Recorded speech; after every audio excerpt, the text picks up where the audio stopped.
Velkomin á næsta skref í raunfærnimatinu og það að búa til færnimöppu þar sem við tökum saman hver færni og þekking viðkomandi ásamt reynslu. Nú, markmiðið með raunfærnimatinu, við rifjum það eins upp, að meta reynsluna sem einstaklingurinn hefur. Það að finna hvar hann stattur í námskránni og hvetja viðkomandi til að ljúka nám, en auðvitað eru margir að horfa í það að mögulega getur þetta stytt námið og þá borgar sig fyrir einstaklingin að undirbúa sig vel og setja hlutina fram á skipulegan hátt og til þess færnimappan.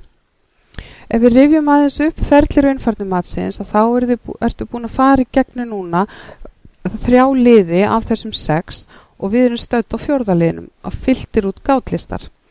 Og það kassi 2 fyrir neðan. Það skráning á raunfærni og sjálfsmat. Nú, markmiðið sem ég sagði áðan með færnimöppunni, það að setja hlutina, reynsluna, þekkinguna, færnina, hæfnina fram á góðan máta. Og markmiðið með færnimöppunni að einstaklingurinn öðlist ákveðin skilning og yfirsýn yfir eigin færni. Þannig að þegar hann kemur í matsviðtalið þá hefur hann svona heildarmyndina og búin að vinna eins í því að fá þessa yfirsýn. Nú, færnimappa kennir einnig leiðir til að setja upplýsingar fram á skipulegan hátt og hún gagnlegt hjálpartæki til að styrkja stöðu þína ef þú hyggst kannski skipt starf eða vilt skipt stöðu innan fyrirtækisins eða eitthvað álíka. Nú, færnimappan númer 1, 2, 3, kynning á þér og þínum störfum og þínu starfsumhverfi og hæfni og þekkingu. Þannig að þetta góð leið til að halda til haga og safna saman gögnum sem tengjast nám og starfi, eins og til dæmis ef við fara námskeið, meira prófið, skyndihjálp og formlegt nám. Þannig að þarna mappa fyrir þig til þess að safna þessum gögnum saman. Og með góðu skipulagi þá bara auðveldara að nálgast öll þessi gögn síðar ef þú hyggst nota þau aftur.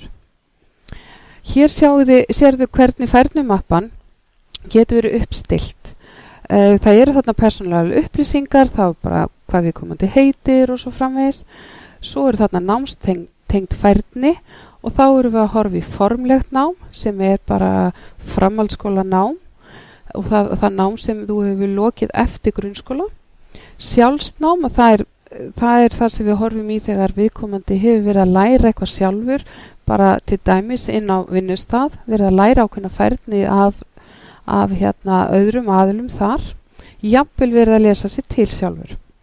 Námskeið, það skýrir sig sjálf sér sjálft. Skírtinni, það til dæmis ökuréttindi þín. Ef þú hefur til dæmis tekið meira prófið, þá stendur það ofta á ökuskírtinu þínu. Og ýmis réttindi, því oft hafa einstaklingar tekið einhver réttinda námskeið og annað og þá gott að halda því til haga á einum stað. Nú svo kemur næsti kassi sem starfstengt færni og þar erum við að biðja þig að setja saman á skipulegan hátt hvar þú hefur að vinna og í hve langan tíma ásamt því að lýsa viðfangsefnunum.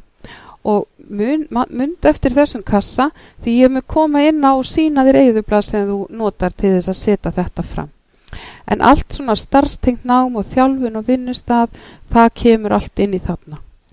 Svo erum við með samskiptafærni og önnur færni, það líka eyðublað fyrir það. Og þar tekur við saman ef þú hefur sinnt einhverjum trúnaðarstörfum. Nú áhugamál og frítími kemur einnig þarna inni.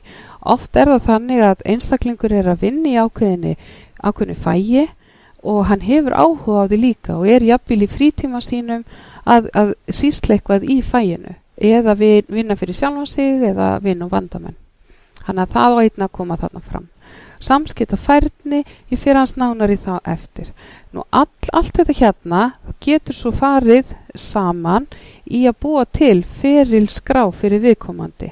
Og ferilskrá auðvitað bara skrá yfir hvernig þú öðlast ákveðna færni. Og þetta viljum við allt hafa í færnimöppunni og þú þarft að vinna þessa vinnu. Hér sérðu skráningablaði bara þessar persónulegu upplýsingar, nafn og kennitölu og annað og hér kemur smá text hvað færnimappan gengur út á.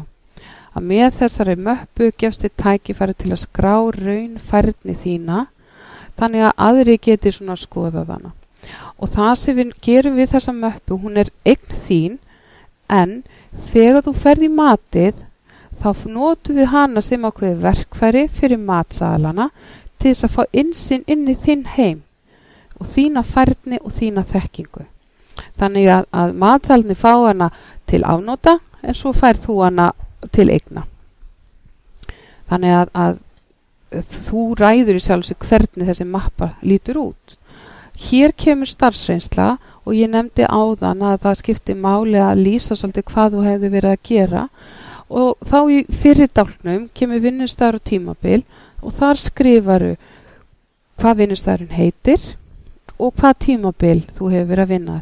Við erum ekkert endilega að tala upp á dag en það skiptir svolítið máli, er þetta hálft ár eða er þetta 6 ár.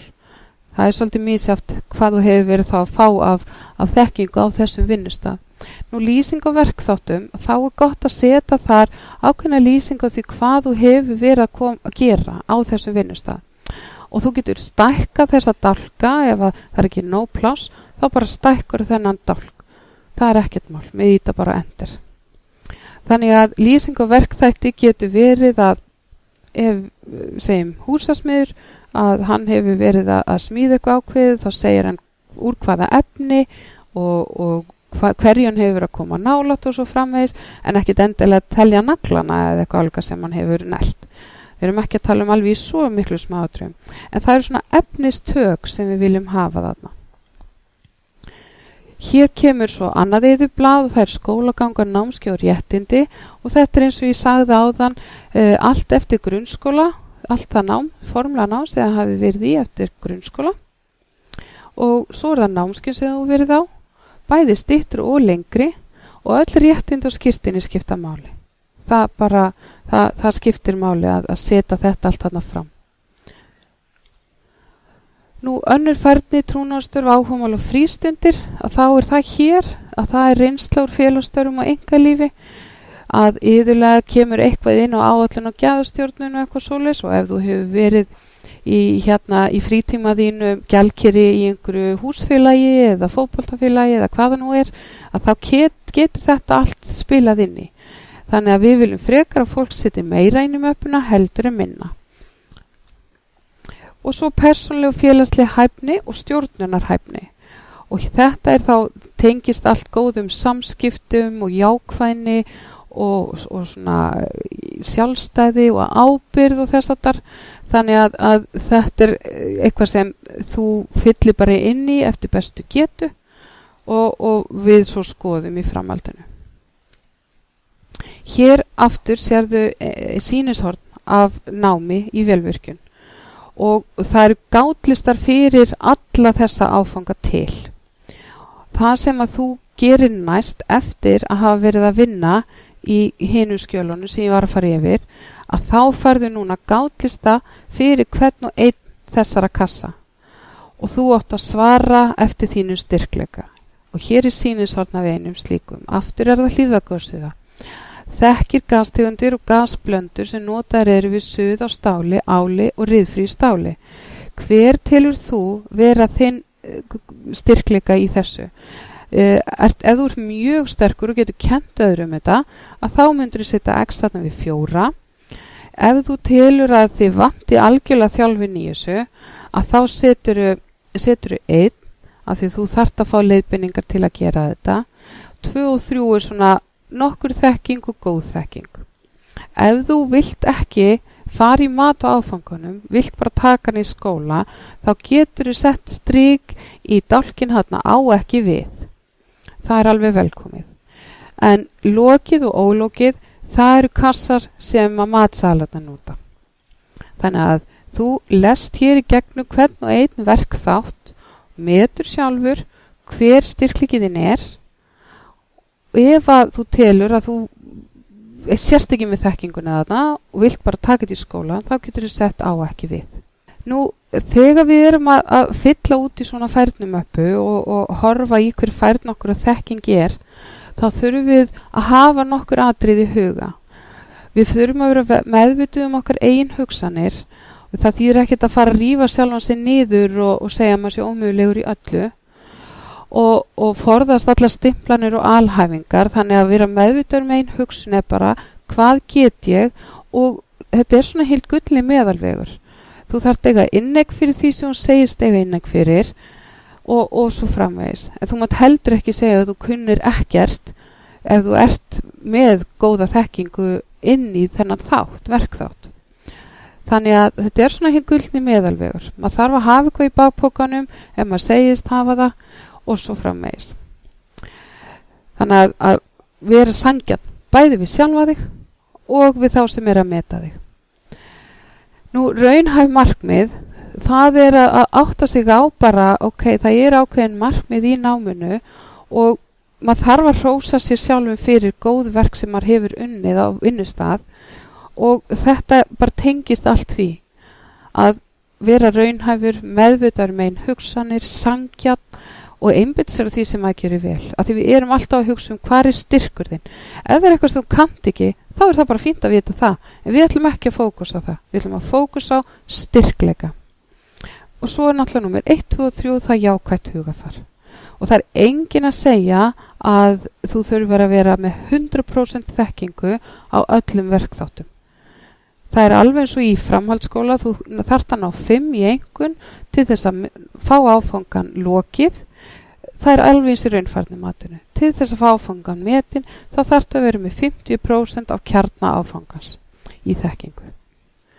Nú, aftur allir minna á samstarfsaðala okkar eru þessir, það Símey, Viska, Iðan, Miðstöð símenntunar á Suðurnesjunum, Mímir, símenntun og fræðslumiðstöð atvinnulífsins og Sjómennt styrkir verkefnið, en það eru símenntunarmiðstöðunar 5 sem þú getur leita til og auðvitað talar við þinn náms- og starfsráðgjafa ef þú lendir í vandræðum með að fylla þetta út eða hefur einhverja spurningar.